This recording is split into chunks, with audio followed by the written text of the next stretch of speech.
The Sears had been dead for 3 years, but the parking lot still had the best cell signal in Dunmore. Sarah knew this the way she knew which floorboard creaked, and which burner on the stove ran hot, and which of Danny's silences meant I'm fine versus which ones meant don't ask me right now. She knew it in her body before she knew it in her head. Tuesday nights, 11 o'clock. She drove the 4 minutes from the house on Callahan Street, parked facing the chain-link fence at the back of the lot, rolled the window down exactly 2 inches, and pressed her phone against the gap like she was feeding it to something. February in western Pennsylvania does not negotiate. The cold came through the 2-inch gap and sat in the car with her like a passenger that hadn't been invited and wasn't leaving. She kept the engine running. She wore Danny's Carhartt, the brown one with the busted zipper he'd left hanging on the hook by the back door, the one that still smelled like him if she didn't wash it, the one she hadn't washed since August. Her coffee was in the cup holder. It had been hot when she left the house. It was not hot anymore. She pressed the phone harder against the fence wire and watched her own breath cloud and dissolve, and she thought about how that was probably a metaphor for something she didn't have the energy to name. The phone rang twice. Static. Then Sarah. Just her name. The way he said it, 2 syllables, first one landing hard, second one going soft, like the word itself was something he was handing her carefully with both hands. Hear me okay? Barely, she said, but yeah. Been trying since. I know signal's bad. Love you. I love you too. Everything okay there? She looked out at the parking lot. The Sears sign had lost its second S sometime in November, and nobody had replaced it. Ear in big red letters, facing Route 30. She'd driven past it every day for 3 months and had stopped seeing it the way you stop seeing a bruise once it stops hurting. Everything's fine, she said. Everything's good. The static swallowed whatever came next. She drove home on roads she'd driven her entire life and noticed, not for the first time, that she was cataloging what was gone instead of what was there. The gap where Petrosino's hardware used to be empty lot now, gravel and a busted for lease sign that had given up trying to attract anyone. The diner on 5th that had been called Marcy's and then briefly called The Corner and then just closed, the windows still showing the specials board from the last day someone had worked a shift. Meatloaf, pierogi, soup of the day, tomato. The soup of the day had been tomato for 8 months now. Nobody had changed the board. Nobody was coming to change the board. She turned onto Callahan and pulled into the driveway and sat in the car for an extra 4 minutes because the house was warm and she wasn't sure she deserved warm yet. Like there was a fine to pay. Like the cold was the admission price for the call. Inside, the kitchen window over the sink had a crack running diagonal across the lower left pane. She'd noticed it in October. She had a square of painter's tape over it that had been there so long it was load-bearing. She made new coffee. She went to bed. Tuesday was over. The town of Dunmore, Pennsylvania had been dying for so long that it had stopped being news and started being weather. You didn't report on it, you just dressed for it. Population, around 8,000 at last official count, which was a number that assumed several hundred people hadn't already made quiet decisions with U-Hauls and forwarding addresses, and the specific kind of relief that comes from leaving a thing before it finishes falling. The mill had closed in 2019. Not dramatically, there was no explosion, no disaster, no single morning everything changed. It just contracted and contracted and contracted, until one day the shift whistle didn't blow, and everyone who showed up at the gate understood without being told. That was the thing about certain kinds of endings. They didn't announce themselves, they just stopped announcing anything. The families who stayed were the ones who owned things, houses, small businesses, a particular variety of stubbornness passed down genetically through 3 generations of Western Pennsylvania living. The Kowalskis had owned a house on Birch since Danny's grandfather came over from Krakow with 2 suitcases, and a working knowledge of metallurgy, and the absolute conviction that America was a place where effort had a linear relationship to outcome. It had mostly worked out. Until it hadn't. The house on Birch had a RE Max sign in the front yard now. Danny's mother had moved to her sister's place in Altoona in September, quietly over a weekend, the way people moved out of Dunmore without making it a thing, without giving the town the satisfaction of a scene. Sarah had helped her pack the kitchen, had wrapped the good dishes in newspaper, had stood in the doorway of Danny's old room, the Steelers pennant still on the wall, the dent in the drywall from a teenage anger he'd never fully explained, and had felt something she couldn't name settle over her like a second coat. She had driven home and looked at her cracked kitchen window for a long time. She had not called Danny that night. She told herself it was because the signal was bad. The signal was not bad that night. What Sarah did while Danny was gone was work. She was a floor manager at the regional medical supply warehouse on the edge of town, one of the few employers in Dunmore that had not contracted or closed or quietly relocated somewhere with better tax incentives. The warehouse was beige and enormous and smelled like industrial shrink wrap and the specific sadness of fluorescent lighting. She had worked there for 9 years. She was good at it in the way that people are good at things they never consciously decided to be good at through accumulated presence, through showing up, through being the person who knew where the thing was and how the other thing worked and who to call when the third thing broke. Her crew liked her. She brought donuts on Fridays. Not every Friday, that would become expected and therefore meaningless. She had a calibrated randomness to the donuts that kept the gesture feeling like generosity instead of obligation. Danny had pointed this out once, the donuts as strategy, and she had looked at him over the kitchen table and said, "Everything I do is strategy," in a tone so flat he couldn't tell if she was joking. He had laughed. She had let him. After he left, she doubled her hours. Not because there was more work, there wasn't particularly. Because the warehouse was 40 minutes of driving there, and 40 minutes of driving back and 8 hours of tasks with clear completion states, and this was, she had discovered, the closest thing to peace she could manufacture on her own. A task completed was a task completed. The window being cracked was a task not completed. She drove to work, she managed her floor, she drove home, she cataloged the absences on Route 30, she made coffee that went cold, she went to the parking lot on Tuesdays. 7 months she had been doing this. It was the most consistent she had ever been about anything. Phase 3. The calls came in pieces. This was partly the signal, the genuine, maddening, technologically insulting signal situation in Dunmore, which had been promised improvement by 2 different carriers and 1 local politician, and had received none. And partly it was the nature of where Danny was and what he was doing, which she understood in outline but not in detail, which was both the official position of the United States Army and the unofficial position of her own protection instincts. She knew Eastern Europe. She knew combat engineering, which meant bridges and roads and structures and the making possible of movement.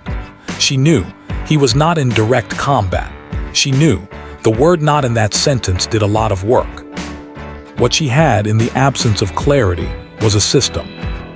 She kept a notebook, a regular spiral notebook, the kind she'd bought at the dollar store in a pack of 3, and when the calls came she wrote down what she heard. Actual words verbatim on one side of the page. On the other side, she wrote what she'd filled in, what she'd assumed, what the static had eaten and she'd replaced from context, from 8 years of knowing how he talked, from the particular grammar of Danny Kowalski mid-sentence. She had not told anyone about the notebook. Not her sister in Pittsburgh, who called on Sundays and asked how she was doing in a tone that already contained the answer it expected. Not her friend Denise from the warehouse, who had an opinion about everything and delivered all opinions with the same weight, which meant you could never tell which ones mattered. Not Danny himself, obviously. It was not a secret exactly. It was a private accounting. Page 1, early August. Heard, love you, don't. Fine, I promise, tell me about. Filled, love you, don't worry, I'm fine, I promise. Tell me about your week. Page 12, late September. Heard, the guys here are, reminds me of, wish you could. Filled, the guys here are good. Reminds me of training, wish you could see it. Page 23, November. Heard, starting to think, when I get back you still there. Filled, starting to think about coming home. When I get back we should talk, you still there. She stared at page 23 for a long time. When I get back we should talk was her own sentence. She had made it from 3 words and a pause, and the particular dread she kept in the back of her chest like emergency cash. There for when she needed it, never fully forgotten. She turned the notebook face down and made coffee and looked at the window. The painter's tape had developed a bubble in the corner. She pressed it flat with her thumb. It rebubbled immediately. Everything she patched kept unpatching itself. The thing nobody told you about waiting, the actual texture of it, the physical daily fact, was that it had nothing to do with the person you were waiting for. Danny was present in her life the way a color is present in a room after the thing that had the color is removed. The impression of him. The negative space shaped exactly like him. His boots by the door. His particular brand of instant oatmeal, the maple brown sugar kind, stacked in the cabinet in a column of 8 boxes because he bought in bulk and she had not moved them. His handwriting on the whiteboard by the fridge, a grocery list from July, milk, eggs, the good bread, not the bad bread. And she had bought the good bread every week since August out of a fidelity to the list that she would not have been able to explain to anyone. Not the good bread as a gesture toward him. The good bread because the list said the good bread. Because the list was still the list. She had kept the town up in the same way, or tried to. Showed up to the borough council meeting in October when they were discussing whether to decommission the public pool. The pool where she and Danny had spent every summer from age 12 to age 17, where he had first kissed her on a dare from his cousin, and then done it again not on a dare, which was the important one. She had sat in the 3rd row and made the case for keeping it open in terms of community infrastructure and youth programming, which were the right terms for a borough council, and the council had listened politely and voted to close it anyway. She had sat in her car in the parking lot of the municipal building, different parking lot, worse signal, and called Danny and gotten static and said into the static. They closed the pool and then felt insane.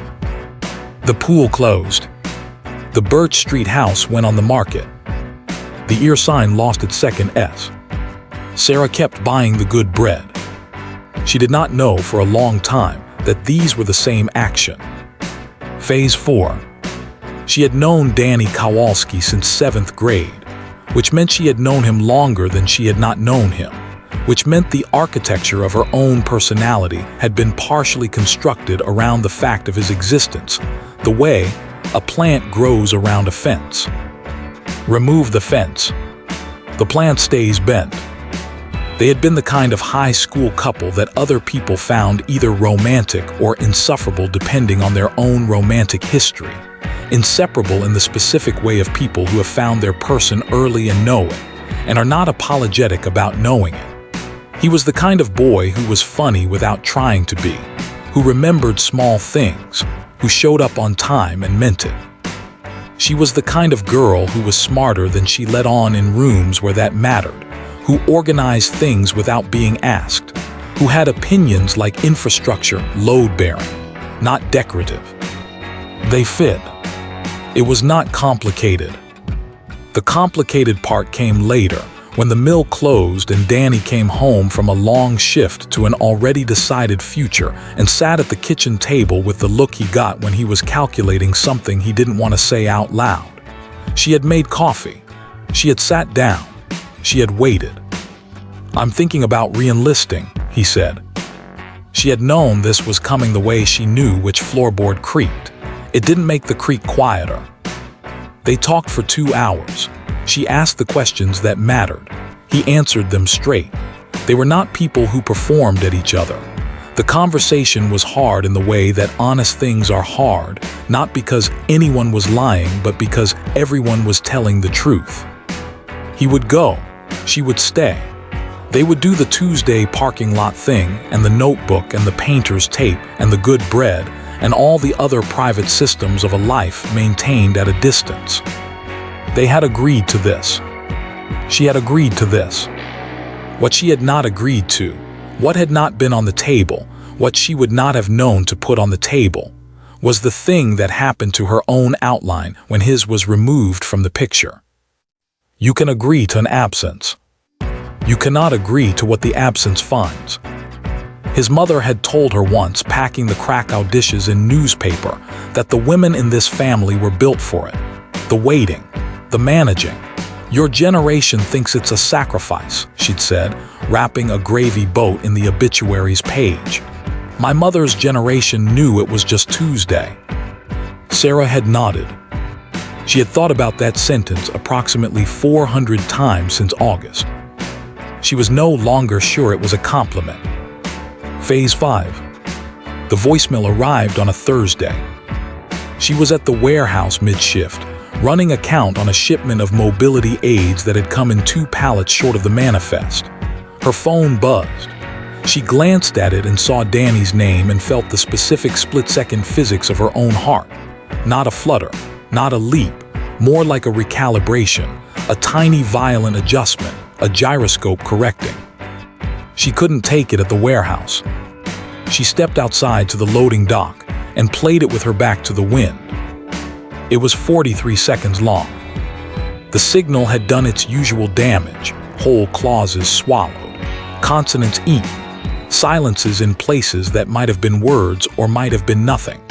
She stood on the loading dock in February with a pallet manifest in one hand and her phone in the other, and listened to her husband's voice arrive in pieces.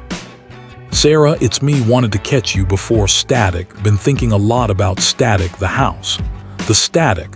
I know we haven't talked about Static, but when I get back I think we need to Static. I love you. You know that Static, just wanted to say Static, okay? That's Static, bye. She played it again. She played it a third time. The word she couldn't make out, the one sitting in the middle of when I get back I think we need to, was either talk or leave or move or possibly change. She stood on the loading dock for 11 minutes. A forklift beeped behind her. Someone called her name from the bay door. She held up one finger without turning around. She played it a 6th time. The word was, and she understood this suddenly, with the specific clarity of something that had always been true finally being admitted into evidence. The word was not the point. She had been mishearing him for 7 months, not because the signal was bad, though the signal was genuinely catastrophic, and she reserved the right to file a complaint with the carrier about this at a later date. She had been mishearing him because she had been listening for the version of Danny that confirmed the version of herself she was trying to maintain. The Danny of the notebook's right-hand column, the filled-in Danny, the reconstructed Danny, the Danny assembled from context and hope and 8 years of knowing how he talked. That Danny said, I'm fine, don't worry, tell me about your week. Wish you could see it, starting to think about coming home. The Danny in the Static said something else. She didn't know what. She had not let herself not know.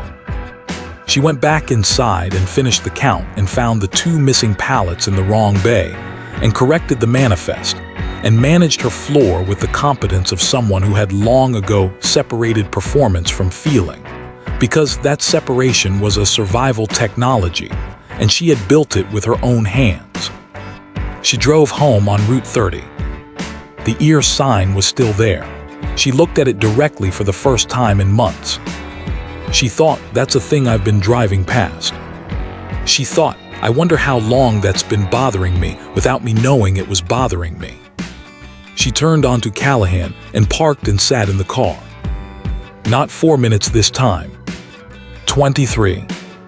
Inside, the kitchen window had a new development.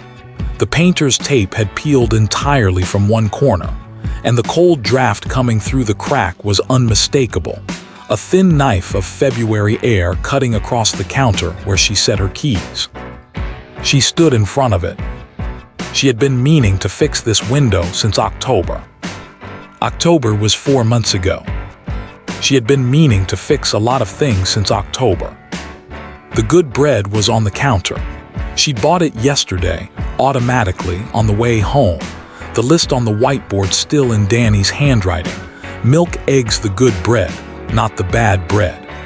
And she had been buying the good bread every week for 7 months out of a fidelity she had told herself was about him. She looked at the good bread. She looked at the whiteboard. She looked at the crack in the window. She thought about the pool, the borough council, the third-row speech about community infrastructure and youth programming.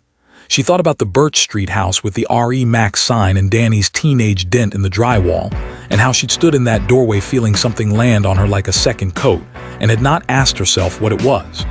She thought about the notebook, the 2 columns, the heard and the filled in, 7 months of private accounting that she had called a system and maybe was something else. She thought, I have been holding this town together for him. She thought, he didn't ask me to do that. She thought, he doesn't know I'm doing that. She thought, this town is not the thing I'm holding together. The draft came through the window crack and touched her face, and she stood there in her kitchen in Danny's Carhartt with the busted zipper, and let herself understand that. She had stayed in Dunmore because Danny was coming back to Dunmore. She had kept the pool argument in her chest like the good bread on the counter, maintained, sustained, tended, because it was the version of home that he had left, and she was the person keeping it identical to the photograph, so that when he came back everything would match. She had been so busy keeping the photograph intact that she had not looked at herself in it. She was 34 years old. She managed a warehouse floor with a forensic efficiency that her company had twice tried to promote her out of, and she had twice declined, because promotion meant a different warehouse, different city, and she had a parking lot on Tuesdays. She was very good at waiting in the cold for a signal that came in pieces. She was not sure, standing in the kitchen in February with a draft on her face, that this was the whole of who she was. She picked up her phone. She did not call Danny, it wasn't Tuesday, and anyway she had something to figure out before she talked to him, something she owed to herself to figure out alone. She opened the notebook app instead, not the spiral notebook, a new one, clean page. She typed, things I would do if I wasn't waiting. She stared at it. She typed 3 things, then a 4th. The 4th one surprised her. She read it back twice. She left it. She put the phone face down on the counter. She went to the closet and found the window pane repair kit she had bought in October and placed on the closet shelf and not touched since. She took it out. She read the instructions. She was a person who read instructions, which was a thing about herself she had always known and had somehow stopped applying to her own life. She cleaned the crack with the glass cleaner. She applied the compound. She smoothed it with the tool that came in the kit. It took 11 minutes. The draft stopped. She washed her hands. She looked at the window, clean, sealed. The crack still visible as a thin white line but no longer open, no longer admitting anything uninvited. She thought, I should have done this in October. She thought, I did it now. Phase 6. The following Tuesday, she drove to the Sears parking lot at 11. February had become the kind of February that tricks you, 2 days of almost warmth that make you think it's considering relenting, and then a return to the actual temperature with the attitude of something that never promised you anything. She parked facing the fence, rolled the window 2 inches. The cold came through. She'd made coffee. It was still hot. She was drinking it. Danny's Carhartt was in the wash. She was wearing her own coat, a practical thing, green, slightly too big, bought for function years ago and kept for the same reason. The phone rang. Sarah. Hey. Hear me okay? About 50%, she said. Standard Dunmore rates. He laughed. She could hear the laugh through the static, which was the part of him that always came through, the laugh, the way he said her name, the specific low register of his voice when he was about to say something that mattered. Been thinking. Me too, she said. About when I get back. Me too, she said again. Things might need to. I know. Static, a long pocket of it, then. You okay? She looked out at the parking lot. The ear sign, still there, still missing its letter. She had stopped not seeing it. She saw it now every time. It looked, honestly, like the beginning of something. A word that had lost a piece of itself and was still standing there being whatever it could be with what it had left. Yeah, she said, I think I actually am. Tell me something.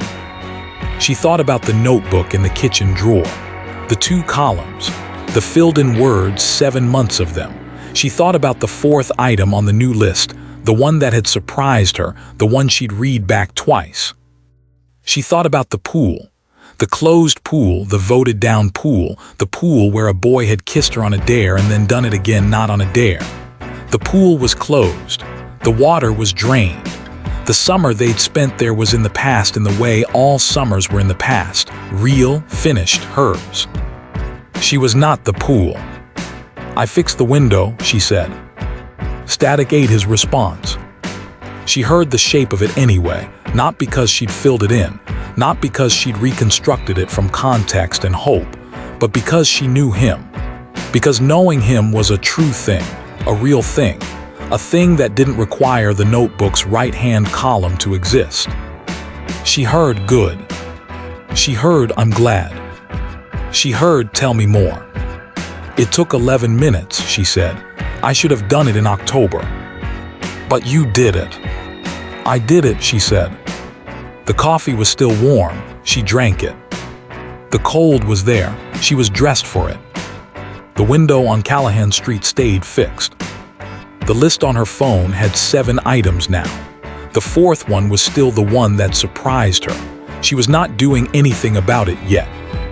She was thinking about it. She was letting herself think about it.